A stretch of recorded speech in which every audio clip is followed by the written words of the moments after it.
ಸ್ನೇಹಿತರೆ ನಮಸ್ಕಾರ. ಈ ವಿಡಿಯೋ ಮಾಡ್ತಿರೋ ಉದ್ದೇಶ ಎಲ್ಲರಿಗೂ ಸಂಬಂಧಪಟ್ಟಿದ್ದು, ಎಲ್ಲರಿಗೂ ಬೇಕಾಗುವಂಥ ವಿಡಿಯೋ ಏನಂತ ಹೇಳಿದ್ರೆ, ಯಾರ್ಯಾರಿಗೆ ನಿಮ್ಮ ಆರೋಗ್ಯದಲ್ಲಿ ಒಳ್ಳೆಯ ಆರೋಗ್ಯ ಬೇಕು ಹಾಗೂ ಒಳ್ಳೆಯ ಜೀವನ ಶೈಲಿ ಬೇಕು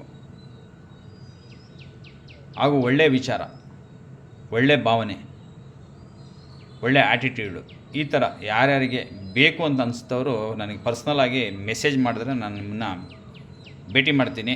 ಹಾಗೂ ಮುಂದಿನ ದಿನಗಳಲ್ಲಿ ನಿಮಗೆ ನಿಮ್ಮ ಆರೋಗ್ಯದ ಬಗ್ಗೆ ಕಾಳಜಿ ಬರುತ್ತೆ ಹಾಗೂ ಆರೋಗ್ಯದ ಸಮಸ್ಯೆಗಳು ಪರಿಹಾರ ಆಗುತ್ತೆ ಖಂಡಿತವಾಗಲೂ.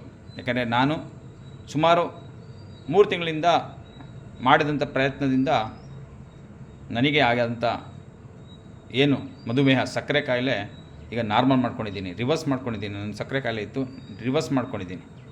ಅದು ಒಂದು ರೀತಿ. ಇನ್ನೂ ಆ್ಯಕ್ಟಿವ್ ಆಗಿದ್ದೀನಿ, ಚೆನ್ನಾಗಿದ್ದೀನಿ, ಒಳ್ಳೆಯ ಆ್ಯಟಿಟ್ಯೂಡು ಹಾಗೂ ಒಳ್ಳೆಯ ಮನಸ್ಸು, ಸಹಾಯ ಮಾಡುವ ಮನಸ್ಸು, ಈ ಥರದ್ದೆಲ್ಲ ಒಂದು ಕೆಲಸಕ್ಕೆ ನಾವು ಹೋಗುವಂಥ ಆಗುತ್ತೆ. ಹಾಗಾಗಿ ಹೇಳ್ತಾ ಇದ್ದೀನಿ ನೋಡಿ, ಯಾರ್ಯಾರಿಗೆ ಸ್ನೇಹಿತರಿಗೆ ನಿಮಗೆ ಆರೋಗ್ಯದಲ್ಲಿ ಸಮಸ್ಯೆ ಇದ್ದರೆ ದಯವಿಟ್ಟು ನನ್ನನ್ನು ಕಾಂಟ್ಯಾಕ್ಟ್ ಮಾಡಿ. ಖಂಡಿತವಾಗಲೂ ನಿಮ್ಮ ಆರೋಗ್ಯ ಸರಿ ಮಾಡುವಂಥ ಕೆಲಸ ನಾನು ಮಾಡಿಕೊಡ್ತೀನಿ. ದಯವಿಟ್ಟು ವಿಡಿಯೋಗಳನ್ನ ನೋಡಿ, ನಿಮ್ಗೆ ಇಷ್ಟ ಆದರೆ ಲೈಕ್ ಮಾಡಿ ಹಾಗೂ ಸಬ್ಸ್ಕ್ರೈಬ್ ಆಗಿ. ಎಲ್ಲೊಂದು ಕಡೆ ಒಳ್ಳೆ ದಾರಿಯಲ್ಲಿ ಒಳ್ಳೆ ನಿಟ್ಟಿನಲ್ಲಿ ಮಾಡ್ತಾರಂಥ ವಿಡಿಯೋ ಇದು.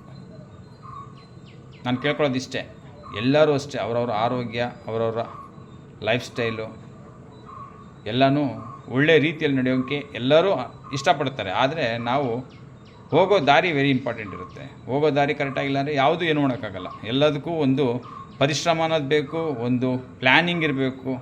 ಇವೆಲ್ಲ ಇದ್ರೇ ನಮ್ಮ ಆರೋಗ್ಯ ಆಗಲಿ, ನಮ್ಮ ಫ್ಯಾಮ್ಲಿ ಜೊತೆ ಒಳ್ಳೆ ಬಾಂಧವ್ಯತೆ, ಸ್ನೇಹಿತರ ಜೊತೆ ಯಾವುದೇ ಥರದ ಫೈನಾನ್ಷಿಯಲ್ ಪ್ರಾಬ್ಲಮ್ಗಳನ್ನ ಸಾಲ್ವ್ ಮಾಡೋದು, ಇವೆಲ್ಲ ಕಲಿಯೋಂಥದ್ದು ನಮ್ಮ ಕೈಲಿರೋದು. ಅದು ಏನು ಕಲ್ತ್ಕೊಬೇಕು, ಕಲಿಯೋದೇ ಅದೆಲ್ಲ ಮಾಡೋಕ್ಕೆ ಆಗಲ್ಲ.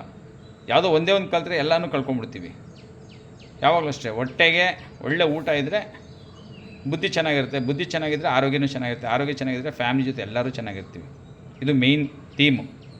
ದಯವಿಟ್ಟು ಯಾರ್ಯಾರಿಗೆ ಇಷ್ಟ ಇದೆ ದಯವಿಟ್ಟು ನನ್ನನ್ನು ಕಾಂಟ್ಯಾಕ್ಟ್ ಮಾಡಿ ಪರ್ಸ್ನಲಿ. ನಿಮಗೆ ಅದು ಒಳ್ಳೆ ಆರೋಗ್ಯ ಜೊತೆಗೆ ಒಳ್ಳೆ ದಾರಿಯಲ್ಲಿ ಲೈಫ್ ಸ್ಟೈಲ್ನ ಲೀಡ್ ಮಾಡೋದನ್ನ ಹೇಳ್ಕೊಡೋಂಥ ಕೆಲಸ ಖಂಡಿತವಾಗ್ಲೂ ನಾನು ಮಾಡಿಕೊಡ್ತೀನಿ. ಧನ್ಯವಾದಗಳು.